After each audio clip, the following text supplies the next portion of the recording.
The gunshot that shattered the morning silence sent Penelope Parker sprawling behind a wagon wheel, her heart hammering against her ribs as splinters of wood exploded inches from her face. She had been in St. George, Utah, for exactly 3 hours, and already someone was trying to kill her.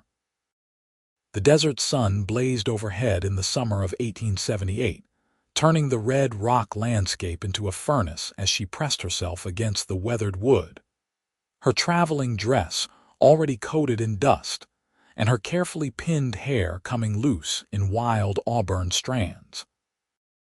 Another shot rang out, this one striking the wagon bed above her head, and she heard heavy boots running toward her position. Her father's letter crinkled in her pocket, the one that had brought her all the way from Philadelphia with promises of reconciliation after 15 years of silence, and she wondered if she would die without ever seeing him again.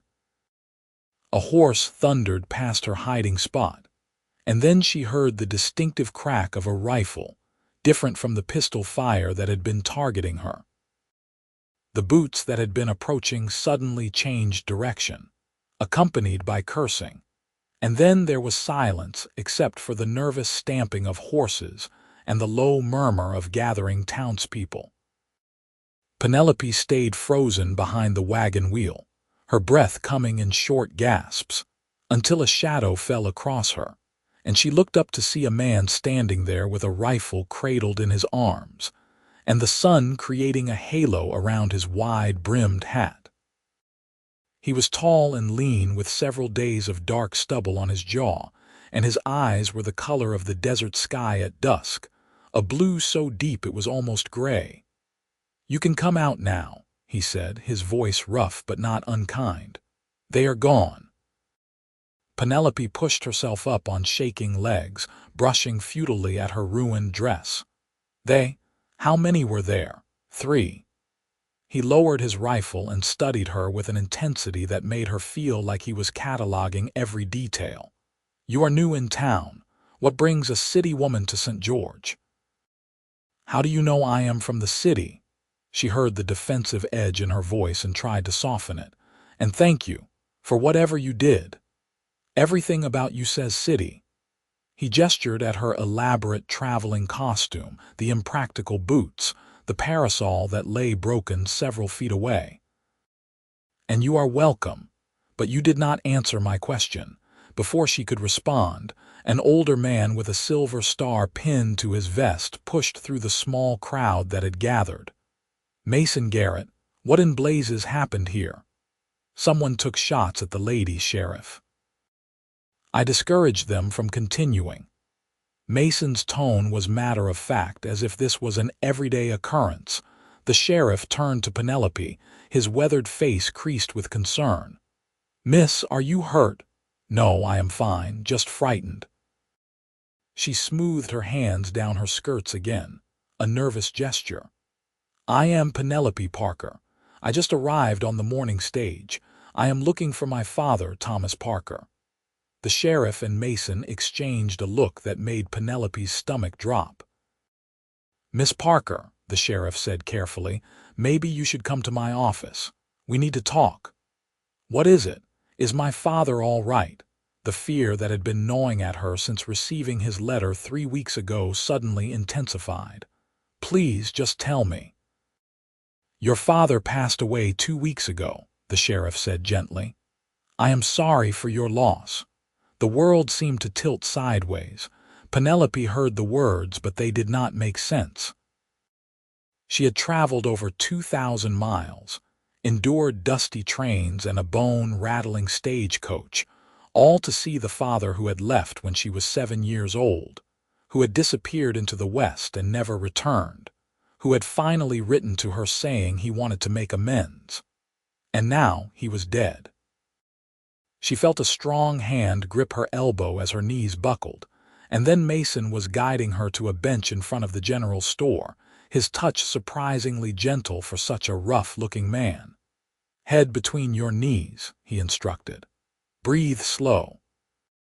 She obeyed, fighting the blackness that crept in at the edges of her vision. When the world steadied, she lifted her head to find Mason crouched in front of her, those intense eyes fixed on her face. The sheriff stood nearby, looking uncomfortable. "How?" she managed to ask. "How did he die?" "That is what we need to discuss," the sheriff said. "Your father owned a small ranch outside town. About 3 weeks ago, he struck gold on his property. Not a huge find, but enough to make him a wealthy man. He filed the claim proper, but word got out, and there were men who figured they had a better right to it than he did. We found him shot dead in his own home. His claim papers were gone, along with all the gold he had already extracted." "Murdered," Penelope said flatly. "You are saying my father was murdered?" "Yes, madam, and based on what just happened to you, I would say whoever killed him knows you are his daughter and figures you might be a problem." The sheriff shifted his weight. "Did your father's letter mention the gold?" "No. He only said he wanted to see me again, that he had something important to tell me."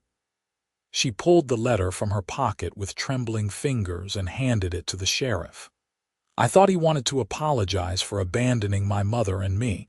I never imagined this." Mason read over the sheriff's shoulder, his jaw tightening. He was trying to set things right, probably wanted to make sure his daughter inherited what he found. "3 men tried to kill me today," Penelope said, her voice growing stronger despite the shock. "Do you know who they are?" "I have suspicions," the sheriff admitted. "But suspicions are not evidence. There is a man named Caleb Vance who has been buying up failing ranches around here, consolidating land. Your father refused to sell, even before he found gold. After the strike, Vance made him a generous offer. Your father turned him down flat. Vance is not a man who takes no for an answer." "Then arrest him." Penelope stood up, ignoring the way her legs still felt weak. "My father deserves justice. I need proof, Miss Parker. Vance has lawyers and money. I cannot just accuse him without evidence." The sheriff looked genuinely regretful. "And right now, my priority is keeping you alive. Those men will try again." "She can stay at my place," Mason said abruptly. Both Penelope and the sheriff turned to stare at him. He shrugged, his expression unreadable. "I have a ranch about 5 miles outside town. It is defensible, and I am a light sleeper. Better than leaving her at the hotel where anyone can get to her."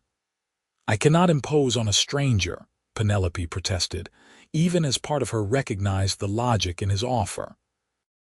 "You cannot stay in town," Mason countered, "and I am not exactly a stranger anymore. I just saved your life."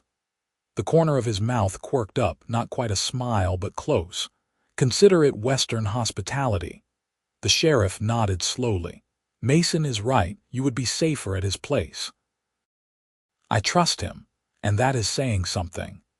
Penelope looked between the 2 men, feeling the weight of impossible choices. Everything had gone wrong so quickly. This morning she had been full of nervous hope, wondering what she would say to the father she barely remembered. Now he was dead, she was being hunted, and she was supposed to trust her safety to a rough-looking cowboy she had known for all of 10 minutes. But what choice did she have? She could not get back on the stage and run home. Her father had been murdered, and his killers had tried to kill her too. If she left now, they would win. And more than that, some stubborn part of her that she had inherited from the father she never knew refused to be driven away. "All right," she said finally. "I will accept your offer, Mr. Garrett, thank you." "Mason," he corrected. "If we are going to be living under the same roof, even temporarily, you should use my given name. Then you should call me Penelope." She held out her hand and he shook it, his palm calloused and warm against hers. "Your trunk is still at the stage office," the sheriff said. "I will have it brought to Mason's place later today. For now, you two should get out of town before anyone else takes a shot at her." Mason retrieved his horse, a sturdy buckskin gelding, and helped Penelope mount up behind him. She had never ridden astride before, and her dress was entirely inappropriate for it. But she hiked the fabric up as modestly as she could and wrapped her arms around Mason's waist as he urged the horse into a canter. The desert heat hit her like a physical blow as they left the relative shelter of the town's buildings, and she pressed her face against Mason's back, inhaling the scent of leather and sage and honest sweat. His body was solid against hers, radiating warmth, and despite everything that had happened, she felt a strange sense of safety in his presence. They rode in silence for nearly an hour, the landscape gradually changing from the red rock formations near town to rolling hills covered in scrub and scattered juniper trees. Finally, Mason guided the horse down a gentle slope toward a cluster of buildings nestled in a small valley. There was a sturdy ranch house built of local stone and timber, a barn, a corral with several horses, and what looked like a bunkhouse. It was modest but well-maintained, and there was a small creek running through the property that created a ribbon of green in the otherwise brown and gold landscape. "Home," Mason said simply as he helped her dismount. "It is not much, but it is mine." "It is beautiful," Penelope said, and she meant it. There was something honest and solid about the place that appealed to her. "Do you run cattle?" "Some. Mostly I break and train horses. There is good money in it, and I am better with horses than cows." He led her toward the house, his hand hovering near the small of her back without quite touching. "I have a woman who comes from town twice a week to cook and clean, but she was not due until tomorrow. I am afraid you will have to put up with bachelor accommodations tonight. I think I can manage." She stepped into the house and looked around. The main room served as both kitchen and living space, with a large stone fireplace dominating one wall and rough-hewn furniture that looked handmade but comfortable. Everything was neat and clean, which surprised her. She had expected something more chaotic. "Where do you want me to sleep?" "I only have one bedroom, but I can bed down out here." He gestured at a couch near the fireplace. "You take the bed." "That is not fair. This is your home, and you are my guest." His tone left no room for argument. "Besides, I told you I am a light sleeper. Out here, I will hear if anyone approaches." Penelope wanted to protest further, but exhaustion was catching up with her. The shock of her father's death, the attack, the long ride in the blazing heat, all of it was pressing down on her. "Thank you," she said quietly, "for everything. I know you do not owe me anything, and you have already done so much." Mason studied her for a long moment, his expression unreadable. "Your father was a good man. I did not know him well, but I know he did not deserve what happened to him. And you do not deserve to be hunted for something that is rightfully yours."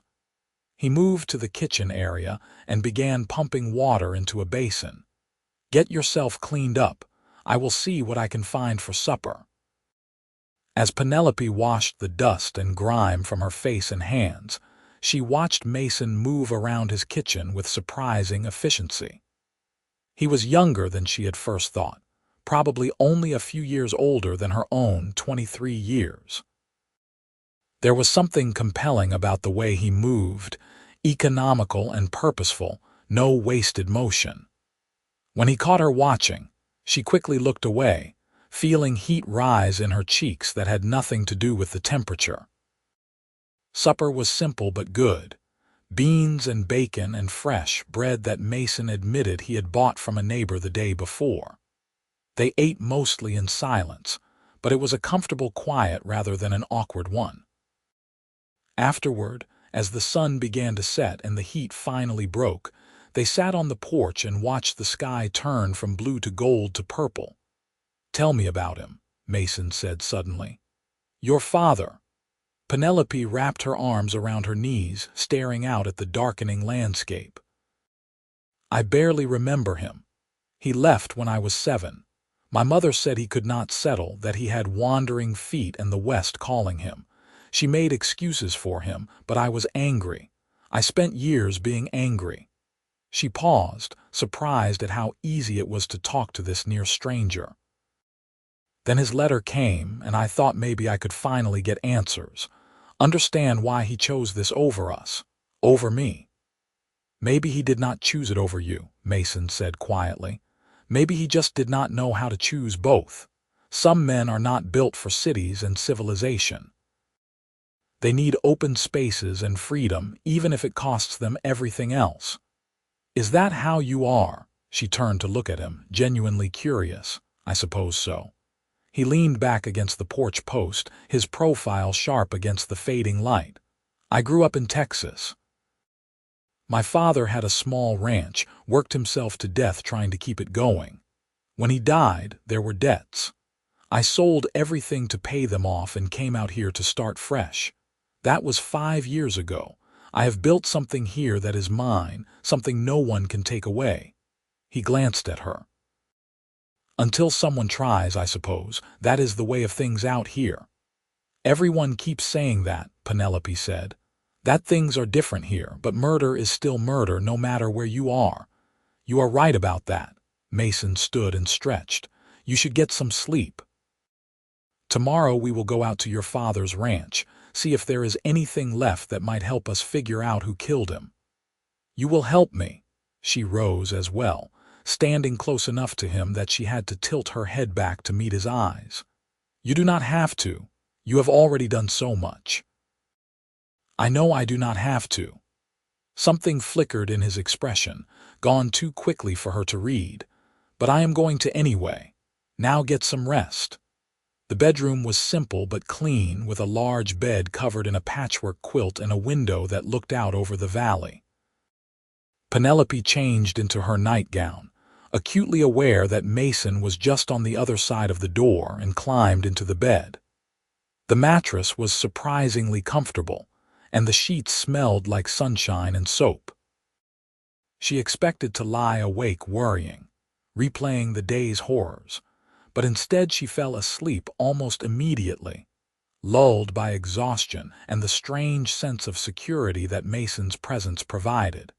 She woke in the dark to the sound of a door closing softly. For a moment she was disoriented, not remembering where she was, and then it all came rushing back.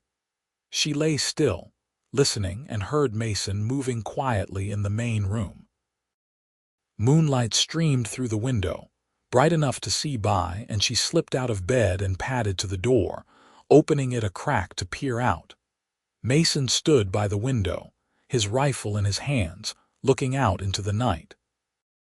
He had removed his shirt, and in the moonlight she could see the play of muscle across his back and shoulders, the evidence of a life spent in hard physical work. He was completely still, focused on something outside that she could not see, and there was something almost predatory about his stillness. Then he relaxed slightly and set the rifle aside, running a hand through his hair. "You can come out," he said without turning around. "I know you are awake." Penelope pushed the door open wider, suddenly self-conscious in her nightgown. "I heard something. Is everything all right, coyotes?" He finally turned to face her, and in the moonlight his eyes were dark and intense. "They were getting close to the chicken coop. I went out and discouraged them." "Oh." She moved into the room, hugging her arms around herself. "I am sorry I woke you. You did not. I told you I am a light sleeper." He watched her for a moment, then moved to the fireplace and stirred the embers back to life, adding a few pieces of wood. "As long as you are up, do you want some tea? I have some that my neighbor makes from local herbs. It is not bad." They sat by the fire drinking tea, and somehow it felt natural rather than strange to be sitting in her nightclothes with a man she had known for less than a day. Mason asked her about Philadelphia, and she told him about the city, about her life as a seamstress in a respectable shop, about the small apartment she shared with 2 other young women. It felt like talking about someone else's life, as if she had left that Penelope Parker behind when she stepped off the stage that morning. "You miss it?" Mason asked. "The city? I thought I would," she admitted. "But I do not Not yet anyway, it is strange. I have spent my entire life in Philadelphia, and I have been here less than a day, but it feels like I could stay. Does that make sense? More than you know. He set his empty cup aside. I felt that way when I first came here, like I had finally found the place I was supposed to be. Is that why you are helping me? Because you understand what it is like to need a place to belong. Mason was quiet for a long moment. Maybe partly.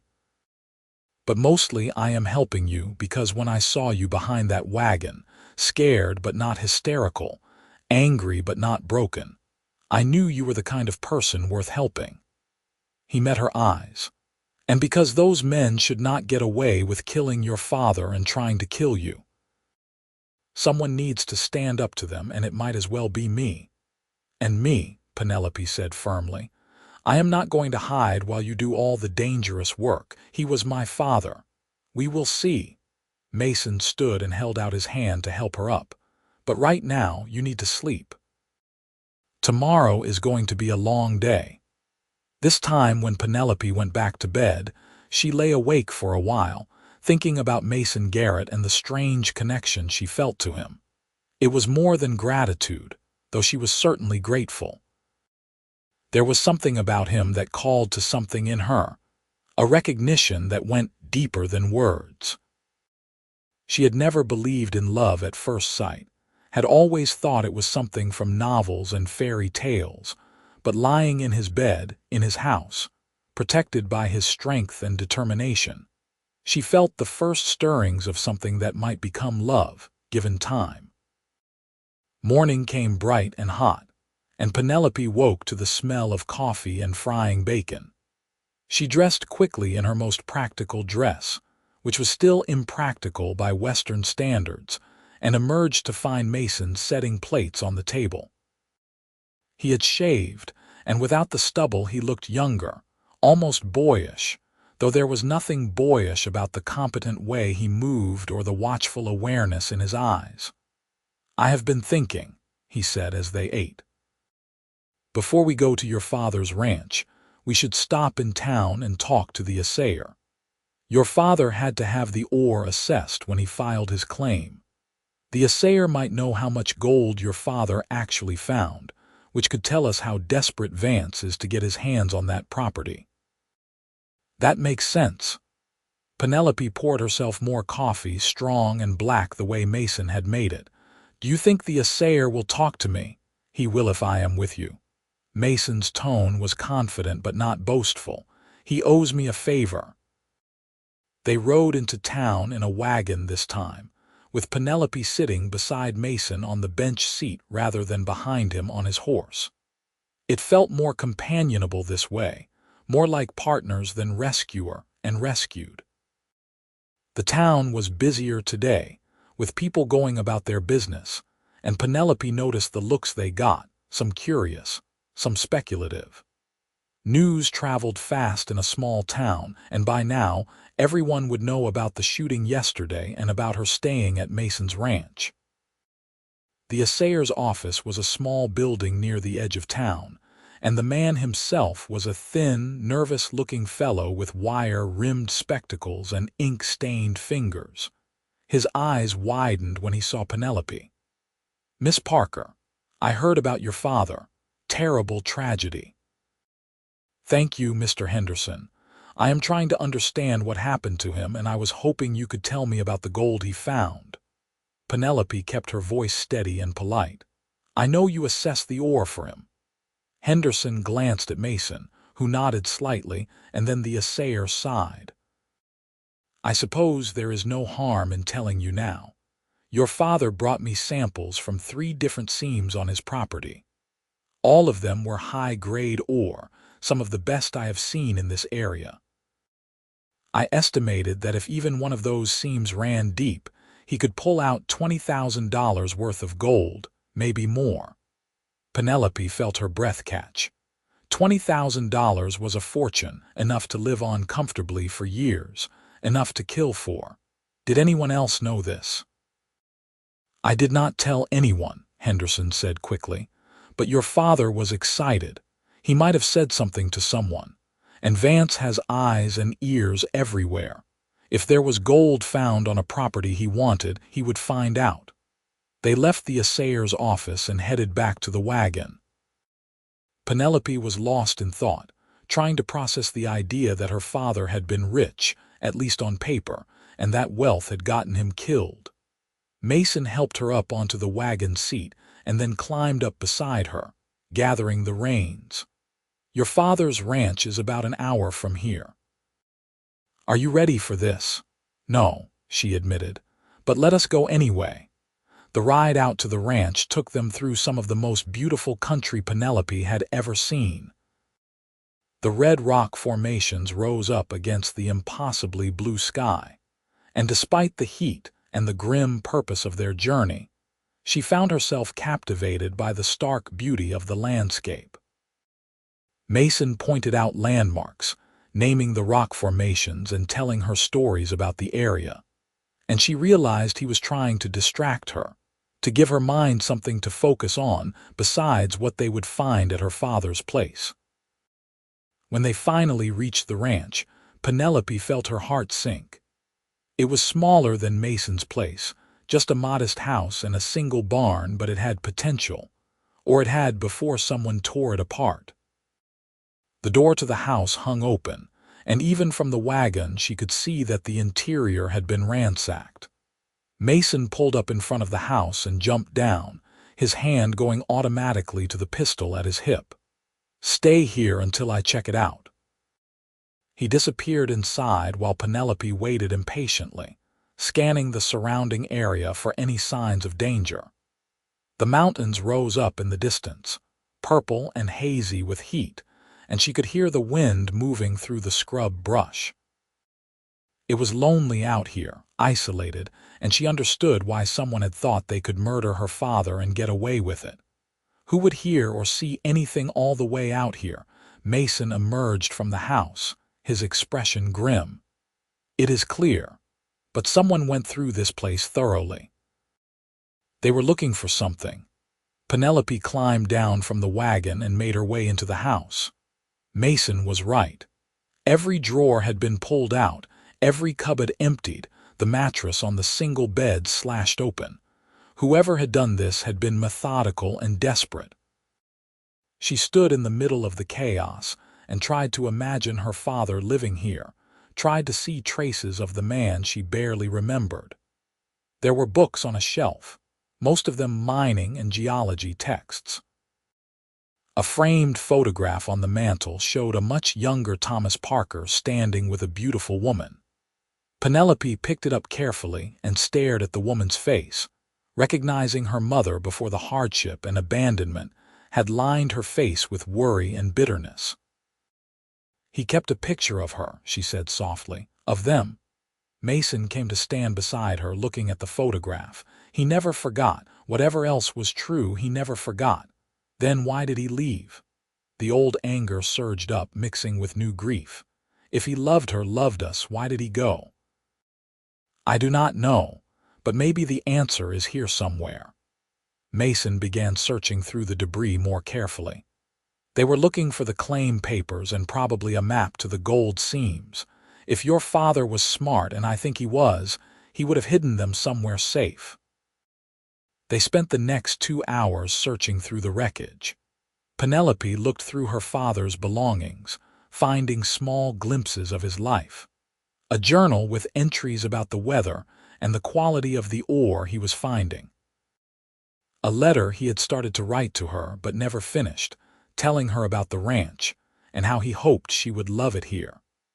A small wooden box containing a few pieces of jewelry that must have belonged to her mother, things she had sold after he left to keep them fed and housed. It was Mason who finally found something. He had gone out to the barn while Penelope continued searching the house, and he came back carrying a rusted tin box. This was buried under the floor of the tack room. The dirt looked disturbed, fresher than the rest. Inside the box were papers, and as Penelope unfolded them carefully, she realized they were copies of the claim documents and a hand-drawn map showing the location of the gold seams on the property. There was also a letter addressed to her in her father's handwriting. Her hands shook as she opened it. "My dearest Penelope," it read, "if you are reading this, then I am likely dead and you have come to claim what is rightfully yours. I know I have no right to ask anything of you after abandoning you and your mother, but I hope you will forgive an old man his attempt to make amends. The gold I found is yours. Use it to build the life you deserve, the life I should have given you. But be careful. There are men here who would kill for what I have found, and I fear they may come after you too. Trust no one but the sheriff and a man named Mason Garrett. He is honest in a place where honesty is rare. If you are in trouble, he will help you. I have loved you every day of your life, even when I was too much of a coward to come back and tell you so. Your father, Thomas Parker." Tears blurred Penelope's vision as she finished reading. Mason read over her shoulder, and when she looked up at him, his expression was soft with understanding. "He did love you," he said quietly. "He was trying to protect you even after death. He knew they would kill him." The realization hit her hard. "He knew, and he stayed anyway, because of the gold, because he wanted to leave me something. Because he wanted to give you what he thought you deserved." Mason took the letter gently from her hands and set it aside, then pulled her into his arms. It was the first time he had really touched her, and Penelope stiffened for just a moment before melting into his embrace. He was solid and warm, and she pressed her face against his chest and let herself cry for the father she never really knew, for the years lost to stubbornness and pride, for everything that could have been and never was. Mason held her until the storm passed, one hand stroking her hair, the other firm on her back. When she finally pulled away, wiping at her eyes with the back of her hand, he produced a surprisingly clean handkerchief and handed it to her without comment. "We should take these papers to the sheriff," he said. "They prove your claim to the property and might help build a case against Vance." "Will it be enough?" Penelope asked. "Papers do not prove he killed my father." "No, but they give us leverage. And they prove you are the rightful owner of this land. That matters." Mason gathered up the papers and the tin box. "But we need to be smart about this. If Vance knows we have these, he will come after us hard." They were halfway back to Mason's ranch when the riders appeared. There were 5 of them, spread out in a line across the road, and even from a distance Penelope could see the rifles in their hands. Mason pulled the wagon to a stop and reached for his rifle, but one of the men called out, "I would not do that if I were you, Garrett. 5 guns beat one every time." "What do you want, Dutch?" Mason's voice was calm, but Penelope could feel the tension radiating from him. The man called Dutch rode forward a few paces. He was big and rough-looking, with a scar running down one side of his face. "Mr. Vance wants to talk to Miss Parker. Real peaceful-like. Just a conversation. Then Mr. Vance can come talk to her in town in front of the sheriff." Mason's hand stayed near his rifle. "We are not going anywhere with you. That was not really a request." Dutch gestured, and 2 of his men rode forward, flanking the wagon. "Mr. Vance does not like being told no. You should know that, Garrett. And you should know I do not scare easy." Mason's eyes flicked from rider to rider, calculating odds. "You want her. You are going to have to go through me. How many of you are you willing to lose to make that happen?" There was a long, tense moment where nobody moved. Then Dutch laughed, a harsh sound without humor. "You always were a stubborn fool. Fine. But tell Miss Parker that Mr. Vance is a reasonable man. He is willing to pay her fair price for her father's land. More than fair. All she has to do is come talk to him." "I will think about it," Penelope said before Mason could answer. She was surprised by the steadiness of her own voice. "Tell Mr. Vance I will consider his offer." Dutch studied her for a moment, his expression unreadable. "You do that, Miss Parker. But do not take too long. Mr. Vance is not a patient man." He wheeled his horse around and gestured to his men. They rode off in a cloud of dust, leaving Mason and Penelope alone on the road. Mason waited until they were out of sight before urging the horses forward again. "What are you thinking?" he asked. "About considering his offer. I am thinking I want to look him in the eye," Penelope said. "I want to see the man who probably killed my father, and I want him to see me and know that I am not going to give up. That is dangerous." But there was respect in Mason's voice. "He will try to buy you off or intimidate you, maybe worse." "Then it is good I have you to watch my back." She met his eyes. "You are not going to try to talk me out of this, are you? Would it do any good?" When she shook her head, he sighed. "Then no, but we do it smart. In town, in daylight with the sheriff nearby, and you listen to what I tell you. These men are dangerous, Penelope. They have killed before and they will kill again." "I know." She glanced down at her hands, clasped tightly in her lap. "But I am not running. This is my land now, my inheritance. I am going to fight for it." They stopped at the sheriff's office on the way back to Mason's ranch and showed him the papers they had found. The sheriff examined them carefully, his expression growing more troubled. "This is good. This proves you own the property outright. But it also makes you a bigger target. Vance cannot just claim the land as abandoned now." "We ran into some of his men on the way back," Mason said. "They want her to meet with Vance." The sheriff's head snapped up. "You are not seriously considering that?" "I am," Penelope said firmly. "But on my terms. In town, publicly, with both of you nearby." The sheriff and Mason exchanged one of those looks that men share when they think a woman is being unreasonable, and it made Penelope bristle. "I am not a fool," she said sharply, "and I am not helpless. I have a right to face the man who killed my father." "She is right," Mason said, surprising both Penelope and the sheriff. "She has a right, and maybe if we do this publicly, Vance will show his hand. He is arrogant enough. Or he will just kill her in front of everyone and dare us to prove it was him," the sheriff said dryly. But then he sighed. "All right. I will send word that Miss Parker is willing to meet with him tomorrow at noon in front of the hotel. Neutral ground, lots of witnesses." They returned to Mason's ranch as the sun was setting, painting the sky in shades of orange and pink. Penelope was exhausted, emotionally and physically drained, but also oddly energized. She felt like she was finally doing something, taking action instead of just reacting. Mason made dinner while she sat on the porch and watched the last light fade from the sky, and when he called her in to eat, she realized she was actually hungry for the first time since arriving in St. George. After dinner, they sat by the fire again, and Penelope found herself telling Mason about her mother, about the hard years after her father left, about how her mother had worked herself sick trying to keep them afloat. "She died 2 years ago," Penelope said quietly.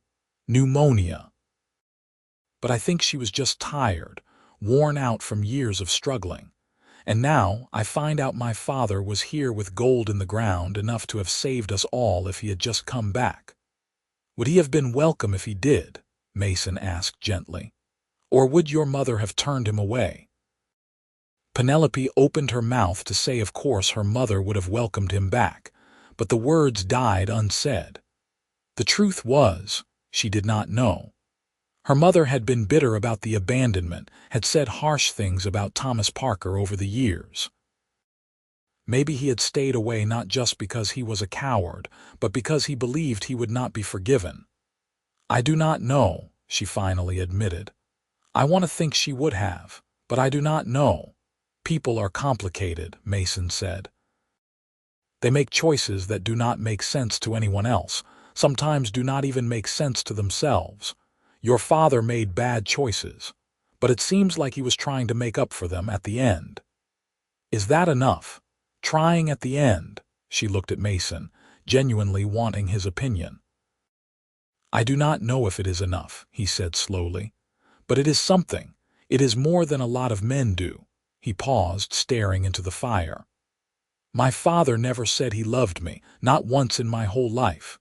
He was hard and distant, and I do not think I ever made him proud. But after he died, I found a journal he kept. In it, he wrote about me, about how he wished he was better at showing affection, about how he was proud of me but did not know how to say it. It did not change the years we did not have, but it changed how I remembered him. Penelope reached out impulsively and took Mason's hand. His fingers closed around hers, warm and strong. Thank you, she said, for sharing that, and for everything else. I do not know what I would have done if you had not been there yesterday. You would have figured something out, Mason said. You are stronger than you think. They sat in comfortable silence for a while, hands still linked, and Penelope felt something shift between them. It was more than attraction, though she was certainly attracted to him. It was a bone-deep sense of rightness, of being exactly where she was supposed to be with exactly the person she was supposed to be with. She had never felt this way before, and it was both thrilling and terrifying. Mason, she said softly, what happens after all this is over? After we deal with Vance and the gold. He turned to look at her, his blue eyes intense in the firelight. What do you want to happen? I do not know. It was not quite true, but she was afraid to voice what she really wanted, afraid it was too soon, too much. I just know I do not want to go back to Philadelphia. That life feels like it belongs to someone else now. Then stay. The words were simple, but they hung in the air between them, weighted with possibility. Stay here. Work your father's claim or sell it or just leave it in the ground, but stay. I have known you for 2 days, she whispered. I know. He raised their joined hands and pressed a kiss to her knuckles, the gesture both tender and somehow possessive. But I also know I have never felt about anyone the way I feel about you, and I know I do not want to watch you leave. Penelope's heart was racing. Everything was happening so fast, but it felt right in a way that nothing in her carefully planned Philadelphia life ever had. I feel it too, she admitted. This connection, I do not understand it, but I feel it. Mason leaned in slowly, giving her every chance to pull away, and kissed her. It was gentle at first, almost questioning, but when she responded, parting her lips under his, it deepened into something that stole her breath and made her pulse pound. His free hand came up to cup her face, his thumb stroking her cheek, and she leaned into him, into the kiss, into the promise of something new and unexpected. When they finally broke apart, both breathing hard, Mason rested his forehead against hers. Stay, he said again, his voice rough. Not just in St. George, stay here, with me. Yes, Penelope whispered and felt the rightness of it settle into her bones. Yes, I will stay. They kissed again, and this time there was less gentleness and more passion, more hunger. Mason pulled her into his lap, and she went willingly, wrapping her arms around his neck as he held her close. When they finally stopped, it was only because they both needed to breathe, and Mason buried his face in her neck, his breath hot against her skin. We should stop, he said, though he made no move to let her go. I do not want to, but we should. You deserve to be courted properly, not rushed into something because circumstances threw us together. Penelope pulled back enough to look at him, seeing the struggle in his expression, the war between desire and decency. It made her care for him even more. You are right, she said, though every part of her protested. But Mason, I am not being rushed into anything. I know my own mind, and I know what I want. And what do you want? His hands tightened on her waist. Right now, I want you to kiss me again. She smiled at the flash of heat in his eyes. And tomorrow I want to face down the man who killed my father. And after that, I want to build a life here, with you if you will have me. If I will have you, Mason laughed, the sound full of wonder. Penelope Parker, I would count myself the luckiest man in the territory if you would have me. He kissed her again, slower this time, thorough and deep, and by the time he carried her to the bedroom and laid her gently on the bed, her whole body was thrumming with wanting him. He stood looking down at her, his chest rising and falling rapidly, his hands clenched at his sides.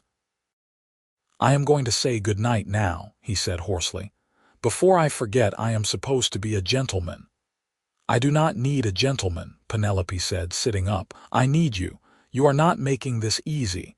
But there was a smile playing at his lips. "But you are making it right. Good night, Penelope. Sleep well."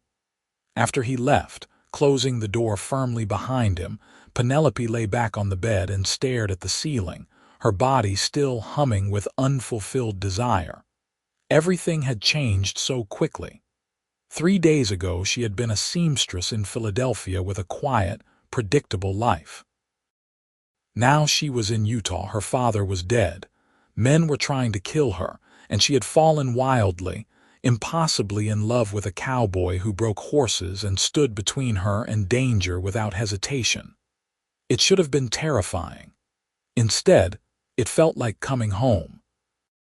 The next morning dawned clear and hot, and Penelope dressed carefully in her best dress, arranging her hair as elegantly as she could manage without the help of a mirror or her usual pins. When she emerged from the bedroom, Mason was waiting, and the look in his eyes as they traveled over her made her flush with pleasure. "You look beautiful," he said simply. "Thank you." She smoothed her hands over her skirts nervously. "I want to look like I belong here, like I am not afraid." "You do, and you are not." He held out his arm. Ready, they rode into town together in the wagon, neither speaking much. Penelope's nerves were stretched tight with anticipation and dread. She was about to meet the man who had likely ordered her father's death, and she had no idea what she would say or do when she faced him. But she knew Mason would be beside her, and somehow that made everything bearable. The town square was crowded when they arrived. Word had spread about the meeting, and it seemed like half of St. George had turned out to watch. The sheriff was waiting near the hotel steps, and he nodded to Mason as they approached. "Vance is already here, inside the hotel dining room. He said he would be happy to meet with Miss Parker there." "In private," Mason's tone was sharp. "No, that is what I told him." The sheriff looked grim. "He finally agreed to meet out here, said he has nothing to hide." A few minutes later, a man emerged from the hotel, and Penelope knew immediately it was Caleb Vance. He was in his 40s, well dressed in a suit that looked out of place in the rough western town, with slicked back dark hair going gray at the temples. He moved with the confidence of a man who was used to getting what he wanted, and his eyes, when they landed on Penelope, were cold and calculating. "Miss Parker." He inclined his head politely. "I am so sorry for your loss. Your father was a remarkable man. If you thought so, then why did you have him killed?" Penelope did not bother with pleasantries. Around them, the crowd stirred, murmurs rippling through the assembled people. Vance's expression did not change. "That is a serious accusation. Do you have proof?" "I have proof that you wanted his land. I have proof that he refused to sell. And I have proof that he is dead and his claim papers were stolen." Penelope kept her voice steady, aware of all the people watching. "What I do not have yet is proof that you gave the order, but I will find it. You will be disappointed then." Vance's smile did not reach his eyes. "Because I had nothing to do with your father's unfortunate death. However, I would still like to purchase his property." "Your property now, I suppose. I am prepared to offer you $15,000. That is more than generous, I think you will agree." "The gold alone is worth more than that," Mason said from beside her. "And you know it." "The gold, if there even is as much as rumored, would take years to extract. Miss Parker would need to hire miners, purchase equipment, deal with claim jumpers and thieves. It is a risky proposition." Vance's tone was reasonable, almost fatherly. My offer would allow her to return to her life in the East, a wealthy woman, without any of that difficulty. I am not interested in returning to the East, Penelope said, and I am not interested in selling. That land was important to my father.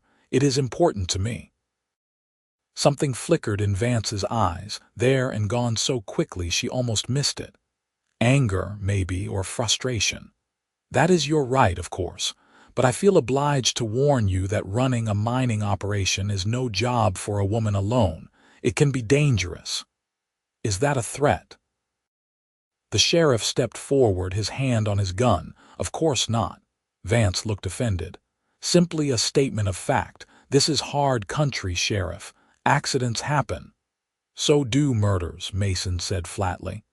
And if anything happens to Penelope, everyone here will know who to blame. Vance looked around at the assembled crowd, at the hostile faces, and his smile thinned. I see I am not welcome here. Miss Parker, if you change your mind about my offer, you know where to find me. But do not wait too long. The price may not remain so generous. He turned and walked back into the hotel, his back stiff with anger. The crowd slowly dispersed, people heading back to their business, and Penelope let out a breath she had not realized she was holding. That went well, she said with shaky humor. You did well, the sheriff corrected. You stood up to him in front of half the town. That takes courage. He looked at Mason. But he is right about one thing. Running that mine will not be easy. She will need help. She has help. Mason's hand found Penelope's, his fingers lacing through hers. She has me. Over the next few weeks, Penelope settled into a new life that would have been unrecognizable to the Philadelphia seamstress she had been. With Mason's help, she hired a small crew of miners to begin extracting the gold from her father's claim. Mason knew the local men who could be trusted, and he negotiated fair wages and terms.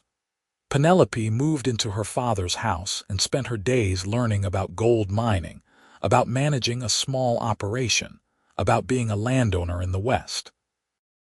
Mason was there every day, teaching her, protecting her, and slowly, sweetly, courting her properly despite the fact that they both knew where their relationship was headed. He brought her wildflowers from the hills and taught her to ride properly. She cooked meals for him and his ranch hands and learned to shoot a rifle, though she hoped she would never have to use it. They talked for hours about everything and nothing, sharing their pasts and their dreams for the future. And they fell deeper in love with every passing day. But the shadow of Caleb Vance hung over everything. His men were often seen near her property, watching, and twice there were incidents at the mine that could have been accidents, but probably were not. A rope on the hoist frayed and nearly sent a man plummeting into the shaft. A support beam in one of the tunnels weakened and collapsed, though thankfully when no one was inside. Each time, Penelope reported it to the sheriff, and each time there was no proof that anyone had tampered with anything. He is trying to make you afraid, Mason said one evening as they sat on the porch of her father's house, which was slowly becoming her house. Trying to convince you it is not worth the risk. Well, it is not working. Penelope leaned against him, comfortable in a way that still amazed her. A few weeks ago she had not known this man existed. Now she could not imagine life without him. I am not giving up. This mine is already producing well. In another few months I will have more than enough to pay off the miners and still have a substantial profit. Then we need to be extra careful. Mason's arm tightened around her. Vance is going to get desperate. He was right. A week later, a fire broke out in the mine's equipment shed in the middle of the night. By the time Mason and his hands arrived, alerted by one of the miners who had been sleeping nearby, half the equipment was destroyed. The sheriff found evidence that the fire had been deliberately set, and this time there was a witness. One of the miners had seen Dutch, Vance's enforcer, riding away from the property just before the fire started. "That is enough for me to arrest him," the sheriff said grimly. "Let us see what he has to say." But Dutch was not talking. He sat in his cell, arms crossed, and refused to say a word. And without his testimony, there was nothing to connect Vance to the crime. The sheriff had to let him go after 48 hours, and Dutch walked out of jail with a smile that made Penelope's blood run cold. "This has to end," she said to Mason that night. They were at his ranch, and she had insisted on staying there because she did not want to be alone at her father's house. "He is destroying everything my father worked for, and he is going to keep escalating until someone gets hurt. Or worse." Mason's face was hard. "I have been thinking. Vance is never going to stop as long as he thinks he can win. We need to change the game." "How?" Penelope sat forward, desperate for any solution. "We make the mine worthless to him." Mason began to pace, his mind clearly working through the problem. Right now, he wants the land because of the gold. But what if the gold was not accessible? What if extracting it would cost more than it is worth? But it would not. The seams are rich and relatively easy to access. That is what makes the mine so valuable. "I know. But Vance does not know the details. He has never been on the property, never seen the assayer's reports. He is working off rumors and assumptions." Mason stopped pacing and looked at her. "What if we spread different rumors?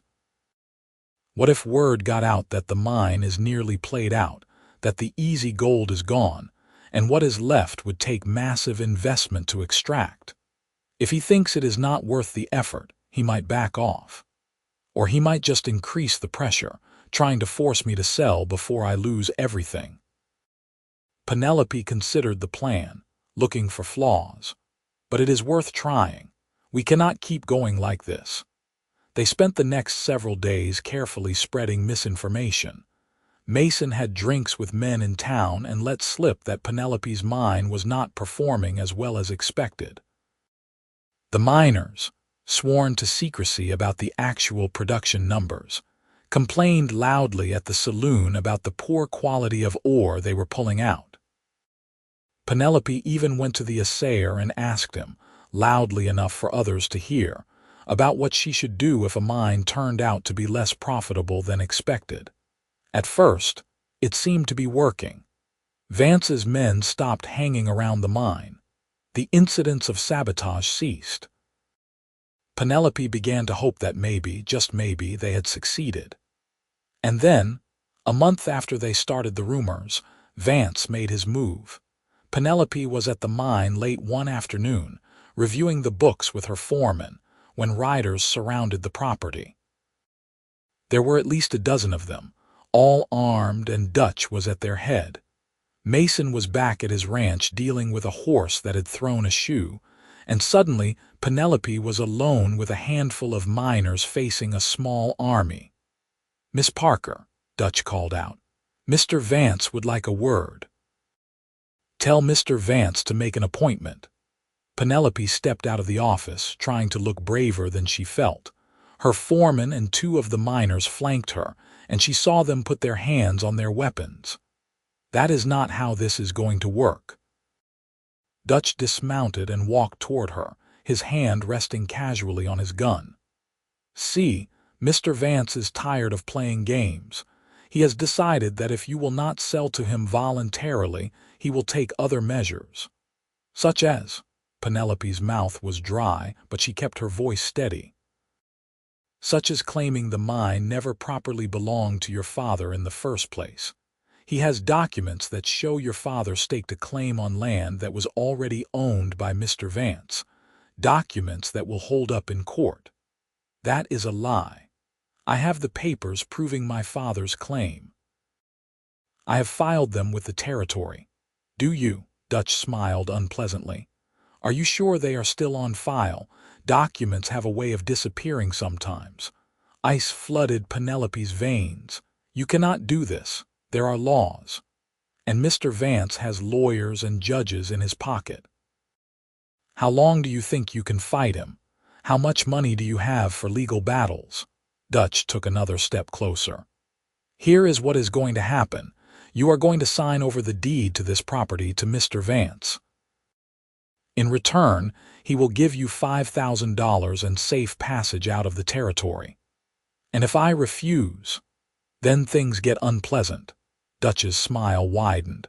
For you and for anyone who helps you, that cowboy you have been spending so much time with, for instance. It would be a shame if something happened to his ranch, or his horses, or him. Rage flooded through Penelope, hot and fierce. She had been intimidated, threatened, attacked. She had lost her father and almost lost her own life. And now this man was standing on her property, threatening the man she loved and expecting her to just give up. Something in her snapped. She was not her mother, worn down by life until she had nothing left. She was not her father, who had made mistakes but tried to atone for them. She was Penelope Parker, and she had found her strength in this hard land, and she was not going to let Caleb Vance take anything more from her. No, she said clearly. I will not sign anything. This land is mine, legally and morally. And you can tell Mr. Vance that if he wants it, he will have to kill me for it, and he will have to do it in front of witnesses. Because I am not going anywhere, and I am not staying quiet, and sooner or later he is going to make a mistake, and everyone will know what he is. Dutch's expression darkened. You are making a big mistake, lady. The only mistake I made was not shooting you myself the first time you came on my property. Penelope's hand moved to the rifle leaning against the office doorframe. Now get off my land. For a long moment, Dutch just stared at her. Then he laughed, a harsh, ugly sound. You have got guts, I will give you that, but guts will not stop a bullet. He turned and walked back to his horse, mounting up. This is not over, not by a long shot. They rode off, leaving Penelope shaking with reaction. Her foreman, a grizzled man named Pete, let out a low whistle. That was either the bravest or the stupidest thing I have ever seen, Miss Parker. Probably stupid, she admitted, but I meant every word. Send someone to get Mason. He needs to know what just happened. Mason arrived within the hour, riding hard, his face dark with fury when Penelope told him what had happened. He threatened you directly. That is enough for the sheriff to arrest him. It is his word against mine. And he has a dozen men who will swear he was somewhere else. Penelope was calmer now, though still angry. But he made a mistake. He told me about the documents. If we can prove those papers were forged or destroyed, we can show what Vance is doing. The Territorial Land Office is in Salt Lake City, Mason said slowly. That is a 3-day ride from here, but if the original claim documents are there, they would be proof. Then we go to Salt Lake City. Penelope's mind was already racing ahead, planning. We get copies of everything, bring them back and make them public. Force Vance to fight us in court where he cannot just use guns and intimidation. It is risky. We would be gone for at least a week, leaving the mine vulnerable. The mine is already vulnerable.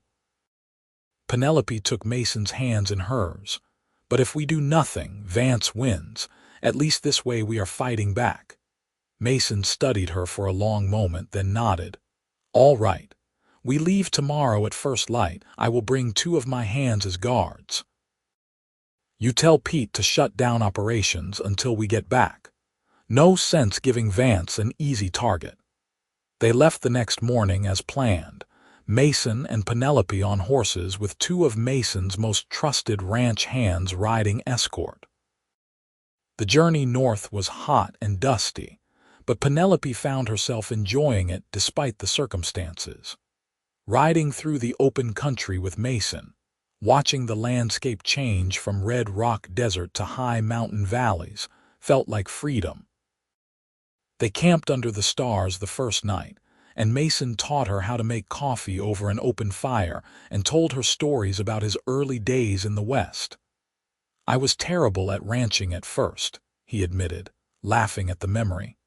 I knew cattle in theory, but the reality was something else. I lost half my first herd in a single winter because I did not prepare properly. Spent the next year working for other ranchers, learning everything I could before I tried again. But you did not give up. Penelope was wrapped in a blanket, sitting close to the fire and to Mason. I did not have anywhere else to go, and I was too stubborn to admit failure. He poked at the fire with a stick.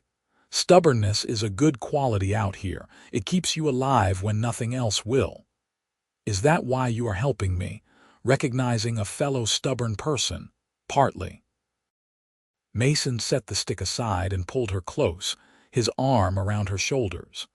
But mostly because I love you, and I am not going to stand by and watch someone destroy the woman I love. It was the first time he had said the words directly, and Penelope felt her heart expand with joy. She turned in his arms and kissed him, pouring everything she felt into it. "I love you too," she whispered against his lips. "So much it scares me sometimes. I know the feeling." He kissed her again, deeper this time, and when they finally broke apart, both breathing hard, his eyes were dark with desire. "Penelope, I know we have not known each other long, but I am a man who knows his own mind. When we get back to St. George, I want to marry you if you will have me." "Yes." She did not hesitate, did not need to think about it. "Yes, I will marry you. I would marry you tomorrow if we could. Let us get through this mess with Vance first." But Mason was smiling, that rare, full smile that transformed his face. "Then we will have a proper wedding and start our life together. I have been thinking we could combine the properties, run the ranch and the mine together. Build something that lasts."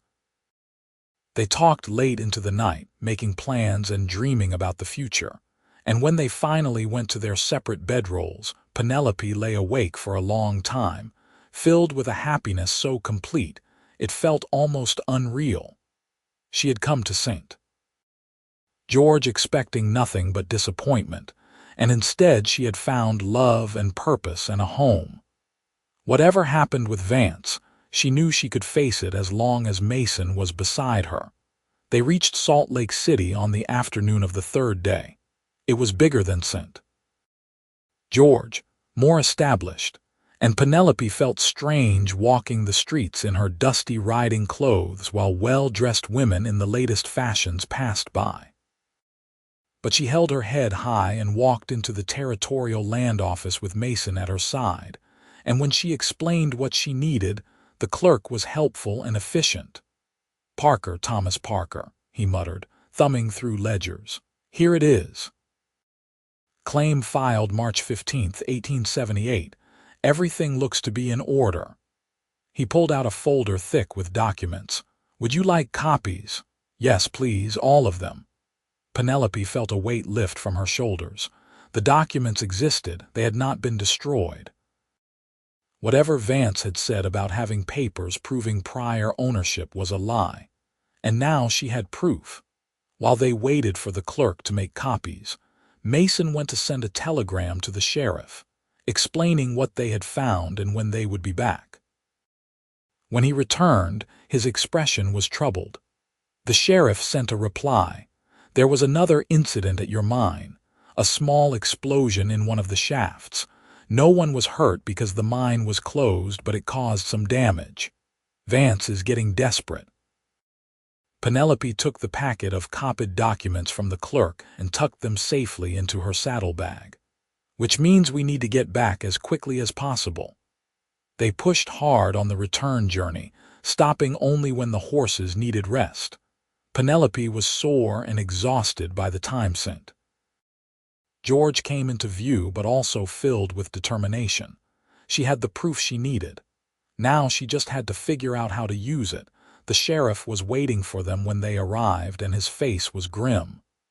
"I am glad you are back. Things have been escalating. Vance is claiming that you destroyed your own mine for the insurance money. He has got people believing it too. That is ridiculous. There is no insurance." Penelope dismounted stiffly, her legs protesting. "And I have proof that my father's claim was legitimate."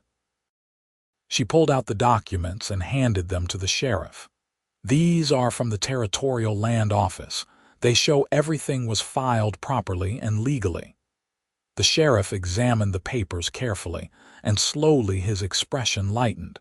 "This is good. This is exactly what we need. With these, I can start building a case against Vance for harassment and possibly attempted theft. It is not murder charges, but it is a start." "I want to make these public," Penelope said. "I want everyone in town to see them, to know that Vance has been lying. Then we will hold a town meeting." The sheriff nodded decisively. "Tomorrow evening, I will make sure everyone knows about it, and I will make sure Vance knows he is expected to be there." The meeting hall was packed the next evening, every seat filled and people standing along the walls. Penelope stood at the front with Mason beside her, the land office documents spread out on a table. Her heart was pounding, but her hands were steady as she faced the crowd. She saw Vance sitting in the front row, his expression bland, and Dutch standing against the back wall with several other of Vance's men. "Thank you all for coming," she began, her voice clear and carrying. "Many of you knew my father, Thomas Parker. He was murdered 6 weeks ago, and his land claim papers were stolen. Since then, there have been numerous attempts on my life and my property. I have been told that my father's claim was fraudulent, that the land belongs to someone else. Tonight, I want to show you the truth." She went through the documents one by one, explaining what each proved. The crowd listened intently, and she saw expressions changing, people who had been skeptical becoming convinced. When she finished, she looked directly at Vance. "Do you have any questions, Mr. Vance? Or perhaps you would like to share those documents you claimed proved prior ownership?" Vance stood slowly, his face flushed with anger. "This proves nothing except that your father filed papers. It does not prove he had the right to that land. Actually, it proves exactly that." The sheriff stood up, holding another set of documents. "Because I did some checking. The land Parker claimed had been open range, never filed on by anyone. Not by him, and certainly not by you, Mr. Vance. Which means every attempt you have made to force Miss Parker off that land has been illegal. This is absurd." Vance looked around the room, but he could see he was losing the crowd. "You cannot prove I had anything to do with any incidents at that mine." "Maybe not yet," Mason said, stepping forward, "but we will. And in the meantime, you need to understand something. Penelope Parker is not alone. She has friends in this town. She has people who will stand with her. And if anything happens to her or her property, we will all know who is responsible." A murmur of agreement ran through the crowd. Penelope saw familiar faces nodding, the miners from her crew, shopkeepers she had met, other ranchers who had dealt with Vance's bullying tactics. She was not alone, she realized. Somewhere along the way, this place had become her home, and these people had become her community. Vance's face darkened with rage. "This is not over," he said, his voice low and dangerous. "Not by a long shot." He stalked out of the hall, Dutch and his men following, and the crowd erupted into conversation. The sheriff raised his hands for quiet. "I want everyone to understand that this is now an official investigation. If anyone has information about incidents at the Parker mine or about Thomas Parker's death, I need you to come forward. With the town's help, we can put Vance away for good." Over the next few days, people did come forward. A shopkeeper admitted that Vance had asked him to sell faulty equipment to the Parker mine. A ranch hand confessed that he had been paid to spread rumors about the mine playing out. And finally, critically, one of Vance's own men, a young cowboy named Billy who had been with Vance less than a year, came to the sheriff with a story that changed everything. "I was there the night Parker was killed," Billy said, his hands shaking as the sheriff took down his statement. "I did not do it, I swear. I was just holding the horses, but Dutch did it on Vance's orders. Vance wanted the claim papers and any gold Parker had already extracted. Dutch was supposed to scare him, but Parker fought back and Dutch shot him. "Why are you coming forward now?" the sheriff asked. "Because I did not sign up to be part of murder," Billy said miserably. "And because I saw what they tried to do to Miss Parker. She does not deserve this. None of this is right." With Billy's testimony, the sheriff had enough to arrest both Vance and Dutch. He deputized Mason and several other townsmen, and they rode out to Vance's ranch in force. There was a tense standoff, but in the end, faced with overwhelming numbers and the knowledge that his crimes were now public, Vance surrendered. Dutch tried to fight and was wounded in the exchange of gunfire, but he survived to stand trial along with his boss. The trial took place 6 weeks later in the territorial court in Salt Lake City. Penelope and Mason made the journey again, this time accompanied by the sheriff and Billy, who testified about what he had witnessed. The trial lasted 3 days, and at the end of it, both Vance and Dutch were found guilty. Vance received 20 years for conspiracy to commit murder and attempted theft. Dutch received a life sentence for the actual murder of Thomas Parker. When the verdict was read, Penelope felt tears streaming down her face, but they were tears of relief rather than sadness.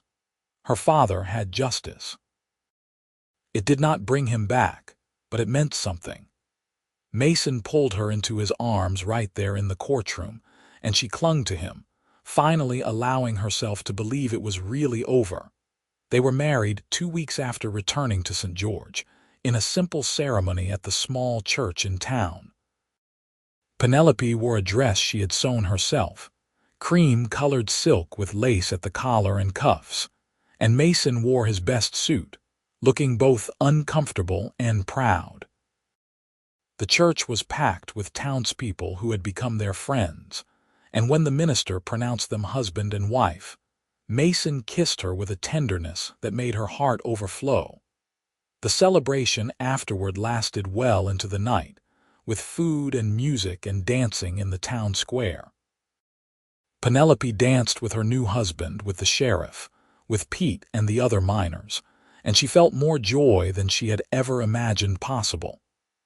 When Mason finally swept her up and carried her out to the wagon amid cheers and laughter, she was exhausted and happy and perfectly content. They had decided to live at Mason's ranch, which was larger and better established than her father's house, and to run both properties as one operation. The ranch would be Mason's domain, the mine hers, and together they would build something lasting.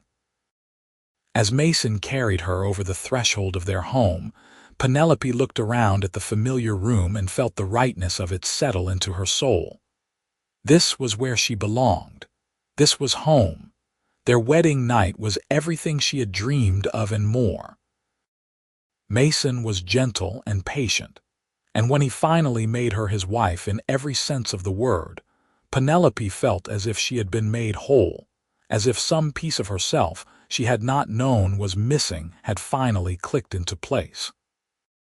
Afterward, lying in his arms with the moonlight streaming through the window, she felt completely at peace. "Thank you," she whispered, pressing a kiss to his chest. "For what?" Mason's fingers traced lazy patterns on her bare shoulder. "For saving me, for standing with me, for loving me." She propped herself up to look at him. "For everything. You saved yourself," Mason said seriously. "I just provided backup. You are the strongest person I know." Penelope Garrett, Penelope Garrett. She tried out the name in her mind and found she loved the sound of it. "I like being your wife," she said softly. "Good, because I plan to keep you for a very long time." He pulled her down for another kiss, and soon talking gave way to other, more pressing activities. The months that followed were the happiest of Penelope's life. The mine continued to produce steadily, making her wealthy beyond her Philadelphia dreams. But more than the money, she loved the work itself, loved learning about geology and mining techniques, loved working with Pete and the other miners who had become like family. Mason's ranch prospered too, and his reputation as a horse trainer grew. People came from all over the territory to buy horses he had trained, and the ranch's success allowed them to expand, to hire more hands, to dream bigger. But the best part was the life they built together. Learning to navigate marriage was not always easy. They were both stubborn and independent, and they had their share of arguments.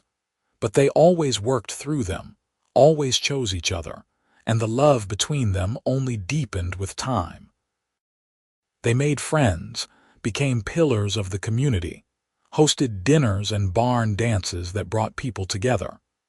And through it all, they never lost the sense of wonder at finding each other, at the strange twist of fate that had brought her to St. George. On the morning, someone tried to kill her and led her straight into Mason's arms. A year after their wedding, Penelope discovered she was pregnant. She told Mason one evening as they sat on their porch watching the sunset, the ritual that had become their favorite part of the day. He went very still for a moment, and then his face split into the biggest smile she had ever seen. He pulled her into his arms and held her tight, and when he pulled back, there were tears in his eyes. "A baby," he said wonderingly. "We are going to have a baby. Are you happy?" She needed to hear him say it, even though she could see it in his face. Happy does not even begin to cover it. He placed his hand gently on her still flat stomach. "You have given me everything, Penelope. A home, a purpose, a future, and now a child. I love you so much." Their son was born on a spring morning in 1880, arriving with a lusty cry that announced his presence to the world. They named him Thomas, after her father, and Mason cried when he held his son for the first time, this rough cowboy who had faced down gunmen without flinching, but was completely undone by the tiny baby in his arms. Watching Mason with their son, Penelope fell in love with him all over again. He was a natural father, patient and loving, and as Thomas grew from infant to toddler, Mason was always there, teaching him about horses and the land, reading to him at night, playing with him with a tenderness that never failed to move her. And when, 2 years later, they welcomed a daughter they named Sarah, Mason's devotion only grew. He adored his little girl, carrying her around on his shoulders and making her laugh with silly faces and stories. The years passed in a blur of happiness. The mine eventually played out, as all mines do, but by then, they had more than enough money to be comfortable. Penelope closed the operation and donated the land to the town for a school, feeling it was what her father would have wanted. She turned her attention to other pursuits, working with the church to help newcomers to the town, advocating for better education for children, writing letters to her old friends in Philadelphia about the wonders of the West. Mason continued to thrive as a rancher and horse trainer, and their property became one of the most successful in the region. They added on to the house as their family grew, and it became a warm, welcoming place filled with laughter and love. Thomas grew into a serious, thoughtful boy who loved books and horses in equal measure. Sarah was a wildfire of a child, fearless and bright, and together they kept their parents on their toes. On their 10th anniversary, Mason took Penelope back to the spot where they had first met, the place by the wagon where someone had tried to kill her, and he had stepped in to save her. The town had grown and changed, but the spot was still recognizable. They stood there together, his arm around her waist, and looked back at the decade they had built together. "You ever regret it?" Mason asked. "Staying here, giving up your old life, not for a single moment." Penelope leaned into him, feeling the solid strength of his presence. "That life was not really living. It was just existing. Here, with you, I found out what it means to truly be alive." "I was thinking about that day," Mason said quietly. About how I saw you behind that wagon and something in me just knew. I cannot explain it, but I knew you were going to change my life. You changed mine." She turned to face him, reaching up to cup his cheek. "You gave me everything, Mason. Love, family, home, purpose. Everything I ever wanted but did not know I was missing. Funny." He caught her hand and brought it to his lips, kissing her palm. "Because I remember offering to give you the world back when we were dealing with Vance, and you said you just wanted me." Penelope laughed, the memory coming back. It had been late one night when they were preparing for the town meeting, and Mason had been frustrated about their lack of options. He had promised her that somehow, someway, he would give her everything she deserved, would give her the world if he could. And she had looked at him with all the love in her heart and said she did not need the world, she just needed him. "I remember, and you said that if I had you, I had everything. I meant it." Mason pulled her close. "But I think I was wrong. Having me was not enough. You deserved so much more." "You were not wrong." Penelope went up on her toes and kissed him softly. "You were right. Having you meant having everything. Love, partnership, family, a future. What more could I possibly need? Nothing," Mason agreed, his voice rough with emotion. "Because you have it all, we have it all." They stood there together as the sun set over the red rocks. Two people who had found each other against all odds and built a life that was richer than gold. Behind them, the town of St. George bustled with evening activity. Ahead of them stretched years of togetherness, of watching their children grow, of continuing to build their legacy together. And between them was a love that had started with gunshots and danger, but had grown into something steady and true and lasting. As they walked back toward their home, hand in hand, Penelope thought about the long, strange journey that had brought her here. Her father's letter, the gunshots in the street, the cowboy who had stepped between her and danger without hesitation. The battles they had fought together, the love they had discovered, the life they had made. It had not been easy, and there had been moments when she had been terrified and unsure. But she would not change a single moment of it, because every step had led her to this, to Mason, to home. Their children were waiting when they got back. Thomas, helping the housekeeper, set the table while Sarah played with the ranch dogs in the yard.